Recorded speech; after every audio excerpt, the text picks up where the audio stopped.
Greetings, AMCers. Well, as you know, the countdown has begun. May 7th, Iron Man 2 launches, and film fans everywhere are already going nuts. And it is for that reason, and several others, that today I'm really excited to be talking to one of the stars of the original Iron Man 2. He's also a writer, having penned the 2000 Harrison Ford thriller What Lies Beneath. He's a director, having recently directed the critically acclaimed film Choke with his Iron Man 2 co-star Sam Rockwell. I'm really excited to be joined by Mr. Clark Gregg. Clark, how you doing, sir? I'm good. How are you? I'm doing good. Now, listen, let me give you a really elongated intro to this first question I want to ask you.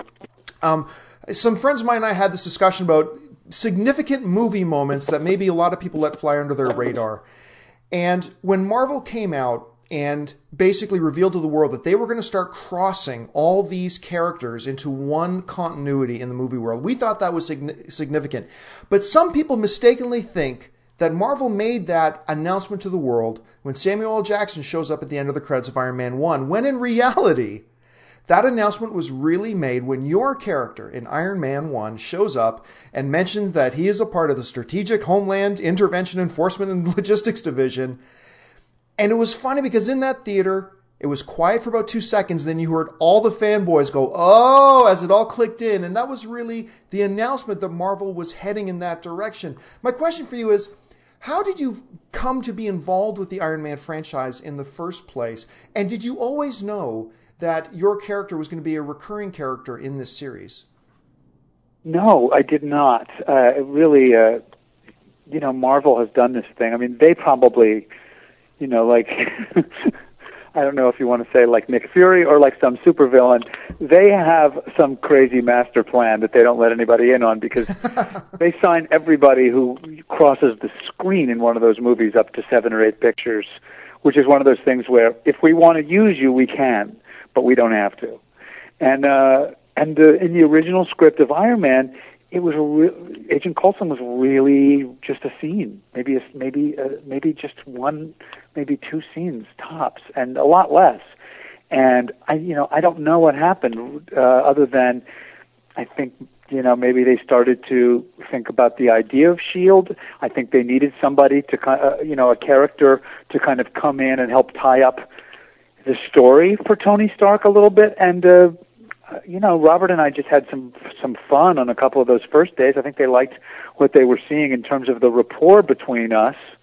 And all of a sudden, I ended up having a lot more scenes and being involved in the end of it, which was just a bonus to me because I loved Iron Man so much, and I loved acting with he and Gwyneth. And then when they said, "Oh, listen, there's going to be some stuff for you in Iron Man 2 as well," I thought, this is all right. This is all right. This is turning into the gift that keeps on giving. And then one of the days on Iron Man 2, in a scene that's in the movie, they say, "Oh, listen, we've got a couple of new lines in this scene. You're going to tell them you're leaving." And I say, "Oh, okay. Where am I going?" And they said, "You're going to tell them you're going to New Mexico." And I said, "Okay, I'm going to Mexico. All right, so I'll do that." None of the scenes are never quite the same twice in a row with Robert. Right. So I kind of hit him with that, and we start talking about New Mexico a little bit. And as I was leaving, I bumped into one of the producers. I was like, "What's in New Mexico?" They're like, "Oh God, I keep forgetting to tell you." Yes, Thor. Yeah. Okay, see, that's what I was going to ask you, was that we see, just by reading your page on the Internet Movie Database, we see that your character is going even beyond Iron Man. You're now in Thor. And I was going to ask you, when your character says that he's going off somewhere, does that have anything to do with your involvement in Thor? Turns out it did. I didn't know that day.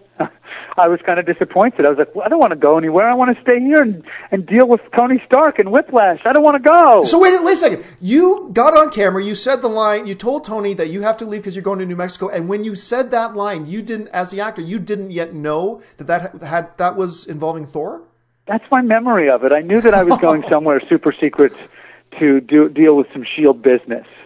But in the pretend world of the movie, Director Fury hadn't exactly told me. Oh, because I know why. Because I didn't know yet. Right. I didn't know yet, and neither Agent Coulson nor Clark Gregg know at that point what's in New Mexico. Right. You know what I mean? Now, you just recently... All we know is that there's something in New Mexico that needs to be dealt with at that point. Right, and now we know that it has to do with Thor. Now, I don't mean to pry, but I'd be remiss if I didn't end by asking you this. Is there anything you can tell us about your role in Thor? Yes, I can. I will be playing Agent Phil Coulson. And the Marvel sensors are standing over your shoulder as we speak. If you saw how many people were pointing futuristic weapons at me right now, you would understand why I can tell you no more than that. No, we appreciate that. Well, listen, Clark, congratulations on the Iron Man franchise. Congratulations on your extended involvement in Thor. We really look forward to seeing you in Iron Man 2 and Thor. Thanks for taking the time to join us. And Thank you. We look forward to your future work. Take care.